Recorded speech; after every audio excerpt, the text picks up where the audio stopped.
Gold, trusted gold buyers. మీరు తాకట్టు పెట్టిన బంగారాన్ని విడిపించి ఈ రోజు ఉన్న మార్కెట్ ధరకు కొనబడను.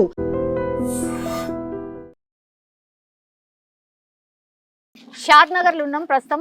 మున్సిపల్ ఎన్నికలు వచ్చినాయి కాబట్టి 11వ తారీఖునే ఓటింగ్ జరగబోతోంది. అయితే ఇంటింటికి వెళ్ళి ఓటర్స్ని కలిసే కార్యక్రమం ఒకవైపు జోరుగా జరుగుతోంది. ఇంకోవైపు ఏమో పార్టీల వైజ్గా మాట్లాడితే మేమేం చేస్తాం, మేమేం చేయబోతున్నాం, ఇట్లాంటివి కూడా మాట్లాడుతున్నటువంటి క్రమంలో మనం ఇప్పుడు ఉన్నది Shadnagar municipality ward number 1లో కాసోజు శివకుమార్ గారు పోటీ చేస్తున్నారు. న్యాయవాది ఆయన యాక్చువల్లీ. బట్ ఇక్కడ స్పెషాలిటీ ఏంటంటే, ఇక్కడ పర్టికులర్గా మాట్లాడుకోవాల్సింది ఏంటంటే, ఇక్కడ ముస్లిం జనాభా దగ్గర దగ్గర 70% ముస్లిం జనాభా ఉంటుంది. 30% మాత్రమే హిందువులు ఉంటారు. గతంలో ఎప్పుడు కూడా ఎవరు డేర్ చేయలే ఇక్కడ పోటీ చేయడానికి, కానీ శివకుమార్ గారు పోటీ చేస్తున్నారు. ఏం కాన్ఫిడెన్స్ అంటే ఎట్లా ఈడ పోటీ చేయాలని ఎందుకు అనిపించింది మీకు? అంటే నరేంద్ర మోడీ గారి ఆశయ సాధన కోసం, హిందూ ధర్మాన్ని, దేశం కోసం, ధర్మం కోసం మనం పాటుపడాలనే ఉద్దేశంతో ప్రతి ఒక్కరికి నరేంద్ర మోడీ గారి ఫలాలు అందాలని చెప్పేసి ఇక్కడ ఎంఐఎం వార్డులో ముఖ్యంగా నేను ధైర్యం చేసి ఇక్కడ నామినేషన్ వేయడం జరిగింది. ఇక్కడ పోటీకి నిలవడం జరిగింది. మన యొక్క హిందువులు ఎవరైతే ఉన్నారో వాళ్ళు ఏకతాటిపై ఉండి మన ఐక్యత చాటుకోవాలని చెప్పేసి ముఖ్య ఉద్దేశంతో ఇక్కడ నేను పోటీ చేస్తున్నా. నేను ఒక న్యాయవాదిని కాబట్టి ఎంత థ్రెట్ కాల్స్ వచ్చినా కూడా నేను తట్టుకోగలుగుతా, నేను నిలబడగలుగుతా అనే ధైర్యం నాకుంది. ఏం చెప్తున్నారు అంటే యాజ్ ఏ హిందూ మీరు ముస్లింని కన్విన్స్ చేయాలి కదా, ఏం చెప్తున్నారు మరి? భారతీయ జనతా పార్టీ సబ్కే సాత్ సబ్కే వికాస్, నరేంద్ర మోడీ గారి ఆశయం ఏంటంటే మనమంతా ఒకటే, పార్టీలు వేరైనా మనమంతా ఒకటే, దేశం కోసం, ధర్మం కోసం అందరూ పాటుపడాలనే ఉద్దేశంతో ఆయన ఆశయ సాధన కోసం నేను ఈరోజు అందరికి కూడా మనమంతా మనుషులమంతా ఒకటే, పార్టీలు వేరైనా మనమంతా ఒకటి కాబట్టి అందరి కోసం అని చెప్పేసి పాటుపడతా. గెలిపించుకోండి, అందరికీ అందుబాటులో ఉంటా, అందరికీ న్యాయం చేస్తా, ప్రతి ఒక్కరికి కూడా కుల మతాలకు అతీతంగా నేను పనిచేసి పెడతా అని చెప్పేసి ఈ మీ అందరి ముఖంగా తెలియజేస్తాను. మరి ఏంటి కాంగ్రెస్ వాళ్ళ ఇక్కడ ఎంఐఎం పోటీ చేస్తుంది, అండర్స్టాండింగ్ ఉంది కదా, ఫ్రెండ్షిప్ ఉంది కదా? ఎంఐఎం పోటీ చేస్తుంది, కాంగ్రెస్ పోటీ చేస్తుంది, టీఆర్ఎస్ పోటీ చేస్తుంది, ఇండిపెండెంట్ కూడా పోటీ చేస్తారు. అంటే డమ్మీని పెట్టిండ్రా? అంటే ఎంఐఎం డమ్మీని పెట్టిందా, కాంగ్రెస్ డమ్మీని పెట్టిందా? మేబీ ఎంఐఎం డమ్మీని పెట్టిండొచ్చు. కాకపోతే ఏంటంటే మనం ఒక బీజేపీ అభ్యర్థిగా ఈసారి ఫస్ట్ టైం ఇక్కడ కంటెస్ట్ చేస్తున్నాం. బీజేపీ అభ్యర్థి మన వాళ్ళకి ధైర్యం ఇవ్వడానికి కోసం అని చెప్పి నేనున్నా అని చెప్పేసి ఇక్కడ పోటీ చేయడం జరుగుతుంది. మన వాళ్ళు అందరూ కూడా ఐక్యమత్యంతో ఉండి నాకు మద్దతుగా నిలిస్తే, నన్ను గెలిపిస్తే నేను మీ అందరికి కూడా మద్దతుగా ఉంటా అని చెప్పేసి ఈ సభాముఖంగా తెలియజేస్తున్నాను. ఓకే అన్న, ఆల్ ది బెస్ట్. ఇక్కడ షాద్ నగర్ లో చాలా మందిని ఇన్ఛార్జీలుగా పెట్టారు. మనతో పాటు సీనియర్ మోస్ట్ బీజేపీ లీడర్, అట్లాగే కంటెస్టెంట్ కూడా చాలా టైమ్స్ కంటెస్ట్ కూడా చేసారు, అండ్ ఇన్ఛార్జిగా కూడా ఉన్నారు. కొన్ని నియోజకవర్గాలు కూడా ఇన్ఛార్జిగా వ్యవహరించారు. కాబట్టి సార్ పేరు వచ్చేసి శ్రీవర్ధన్ రెడ్డి గారు మనతో పాటు ఉన్నారు. ఒకసారి మాట్లాడే ప్రయత్నం చేద్దాం. సార్ నమస్తే, ఎట్లున్నారు? Yes sir. సార్ బాగా అంటే బ్రైట్ గానే కనిపిస్తున్నారు. ఐ డోంట్ నో మరి ఏ కాన్ఫిడెన్స్ తో తెలియదు, కానీ మనం నిల్చున్న ప్లేస్ ఇప్పుడు ముస్లిం మెజారిటీ ఉన్నటువంటి ప్రాంతం, but still you look confidence. ఎట్లా sir? So Bharatiya Janata party Narendra Modi గారి యొక్క నేతృత్వంలో మూడోసారి సబ్కా సాత్ సబ్కా వికాస్, సబ్కా విశ్వాస్, సబ్కా ప్రయాస్తో దేశంలోని అన్ని వర్గాల ప్రజల యొక్క అభివృద్ధి బీజేపీ ఎజెండాగా పనిచేస్తుంది. సో బీజేపీ మోదీ యొక్క పాలనలో కులం మతంతో సంబంధం లేకుండా అత్యంత వెనుకబడినటువంటి వర్గాల అభివృద్ధి అంత్యోదయనే భారతీయ జనతా పార్టీ సిద్ధాంతం. సో ఇవాళ వాస్తవం కూడా షాద్ నగర్ మున్సిపాలిటీలో ఎంఐఎం ఈ యొక్క వార్డులో పనిచేస్తూ ఉంది. అంటే దురదృష్టం ఏంటంటే రాజకీయాలు ఇవాళ కాంగ్రెస్ పార్టీ అదేవిధంగా బీఆర్ఎస్ పార్టీ సంతుష్టికరణ రాజకీయాలు చేస్తూ ఉంది. నిజం కూడా భారతీయ జనతా పార్టీ ఎప్పుడు కూడా సంతుష్టికరణ రాజకీయాలు చేయట్లేదు. అభివృద్ధి ఎజెండాతో పోయేటువంటి పార్టీ భారతీయ జనతా పార్టీ. కానీ ప్రజల్లో ఒక రకమైనటువంటి వాతావరణం రాష్ట్రంలో మీరు చూస్తూ ఉన్నారు. ఎంఐఎం కావచ్చు, మిగతా వాళ్ళందరూ ఒకసారి జనాభా సామాజికమైనటువంటి సమీకరణలు మారినప్పుడు 50% అనేది మారినప్పుడు రాజకీయాలు మారుతూ ఉన్నాయి. సో అందుకోసం గతంలో షాద్ నగర్లో ఇక్కడ మెజార్టీ అనేటటువంటి ఒక మార్కు దాటిన తర్వాత ఇక్కడ పార్టీల యొక్క రూల్ జరగదు. అది బీజేపీ అని కాదు, కాంగ్రెస్ రూల్ జరగదు, బీఆర్ఎస్ పార్టీ రూల్ జరగదు. అక్కడ ఇవాళ ఎంఐఎంను అందరూ గెలిపించుకునే పరిస్థితి ఉంది. సో ఇది ప్రజలు గమనించాలని మేము కోరుతా ఉన్నాం. సో మోదీ గారు కూడా ముస్లిం యొక్క డెవలప్మెంట్ కోసం ఇలా దేశంలో ఇస్తున్నటువంటి 6 కిలోల బియ్యం ప్రతి వ్యక్తిలో దాంట్లో ముస్లింలు ఉన్నారు, పేదవాళ్ళు ఉన్నారు. ఇవాళ అదేవిధంగా మోదీ గారు ఏదైతే ఆయుష్మాన్ భారత్ పథకంలో ఏదైతే స్కీములు తీసుకొచ్చారో దాంట్లో ముస్లిం యొక్క వర్గాలు లబ్ధి పొందుతున్నాయి. అదేవిధంగా ఎవరైతే ముస్లింలో రిజర్వేషన్ లేనటువంటి వాళ్ళకు కూడా ఈడబ్ల్యూఎస్ యొక్క రిజర్వేషన్లో కూడా వాళ్ళకు రిజర్వేషన్ కల్పించినటువంటి వ్యక్తి నరేంద్ర మోడీ గారు. సో అదే కాకుండా ఏదైతే ఒక నాగరికమైనటువంటి ఈ ప్రపంచంలో, ఆధునిక ప్రపంచంలో ఒక త్రిబుల్ తలాక్ అని చెప్పేసి ఆ యొక్క ఆటవికమైన చట్టాన్ని నిజంగా కూడా ముస్లిం మహిళ మరి ఒక త్రిబుల్ తలాకులో 3 సార్లు అంటే ఆమెకు వివాహం రద్దయి తనకు ఎలాంటి భరణం ఇయ్యలేటటువంటి ఒక చట్టం ఏదైతే ఉందో, ఈ దేశంలో లౌకికమైన దేశం అని చెప్పుకున్న ఈ దేశంలో డాక్టర్ బిఆర్ అంబేద్కర్ రాసినటువంటి రాజ్యాంగాన్ని మార్చి రాజీవ్ గాంధీ షబానా కేసులో పార్లమెంటులో చట్టం తీసుకొని వచ్చేసి మరి ఇక్కడ ముస్లిం మహిళలకు అన్యాయం చేశారు. అది నరేంద్ర మోడీ ప్రభుత్వం రెండోసారి వచ్చినప్పుడు దాన్ని సవరణ చేసి మరి ముస్లిం మహిళలకు కూడా రక్షణగా నిలబడ్డది. అందుకోసం దేశంలో అనేక మంది ఇవాళ ముస్లింలకు అంటే ఒక బ్రాడ్ కాన్సెప్ట్ లో బీజేపీని అర్థం చేసుకున్న మాకు మంచి చేసిండ్రు అని అనుకుంటున్నారా? మీరు చెప్తున్నారు కానీ అనుకోవాలి కదా, జనాలు అనుకోవాలి కదా. అంటే ఇక్కడ మీరు మన చూశారు జూబ్లీహిల్స్ ఎన్నికల్లో ముఖ్యమంత్రి గారు రేవంత్ రెడ్డి గారు మాట్లాడారు, కాంగ్రెస్ అంటే ముస్లింలు అంటేనే కాంగ్రెస్ పార్టీ. అంటే ఇక్కడ విభజన రాజకీయాలు చేస్తున్నది కాంగ్రెస్ పార్టీ.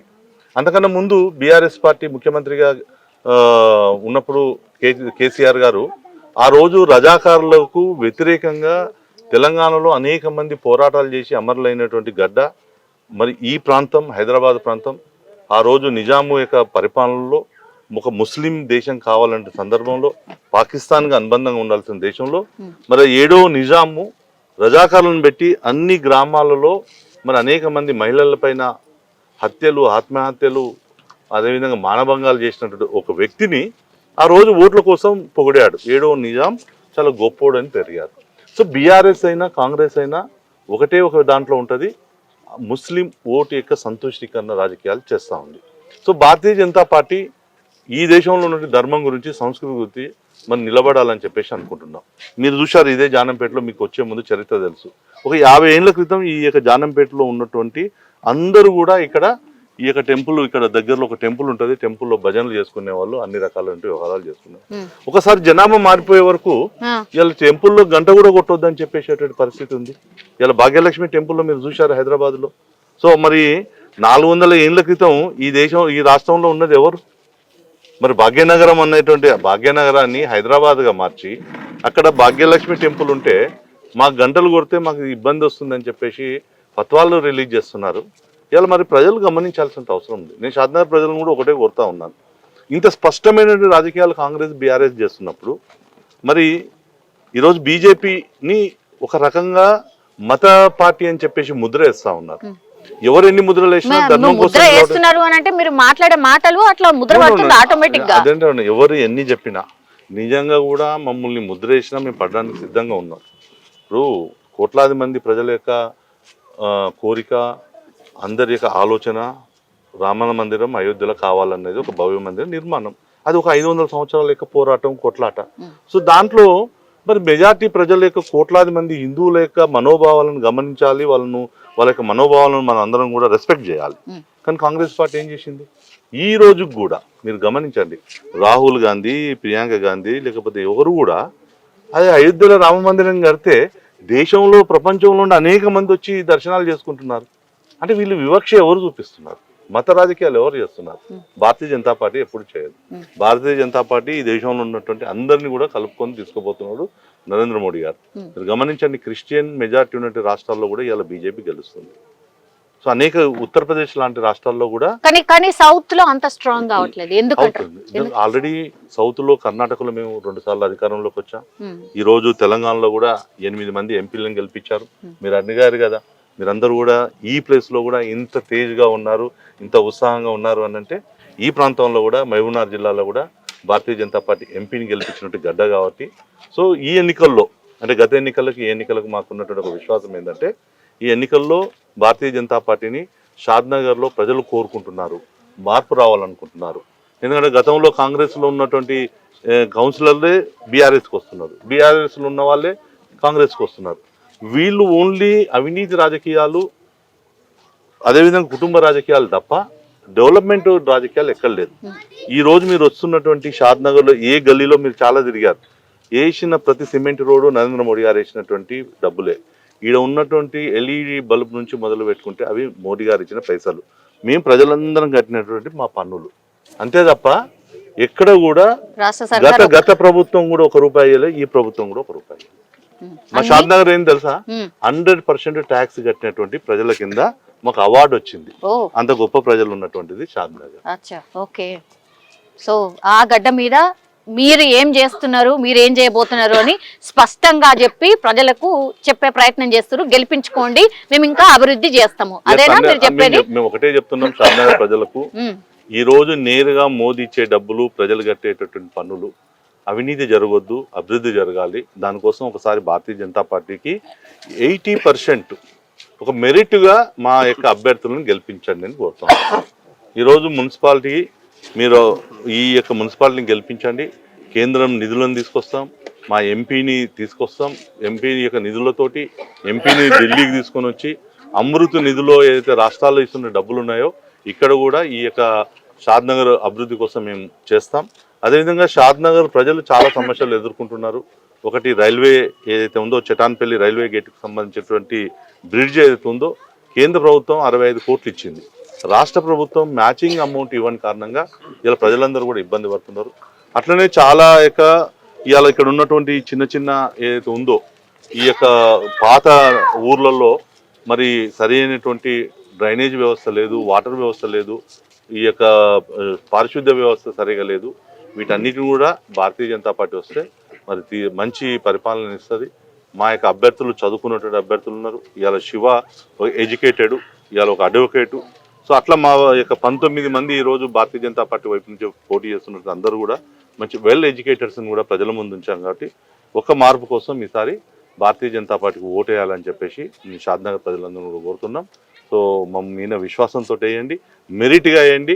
మరి మెరిట్గా మా అందరిని కూడా మెరిట్లో పాస్ చేయాలి అని చెప్పేసి అందరం కూడా కోరుతాం. Thank you sir, thank you so much and all the best అండి. నిజంగా ప్రస్తుతం ఉన్నటువంటి సమాజం దేనికి ప్రయారిటీ ఇస్తుంది? ఆర్థిక సంబంధాల చుట్టూ మాత్రమే తిరుగుతుంది. మళ్ళీ ఎన్నికలంగానే చాలా విరక్తి కలుగుతుంది. మంచి అనిపిస్తుంది కదా, లేడీస్ కూడా ఛాలెంజింగ్ జాబ్స్ చేసినప్పుడు చాలా బాగుంటది. ట్రాఫిక్ అసిస్టెంట్స్ గా నియమించిన ట్రాన్స్జెండర్స్ అందరితో సాల్యూట్ చేయించుకుంటున్నారు. ఫుడ్ డెలివరీ ఇవ్వటానికి వెళ్ళినటువంటి డెలివరీ బాయ్ అనిల్ పై కళ్ళ ముందు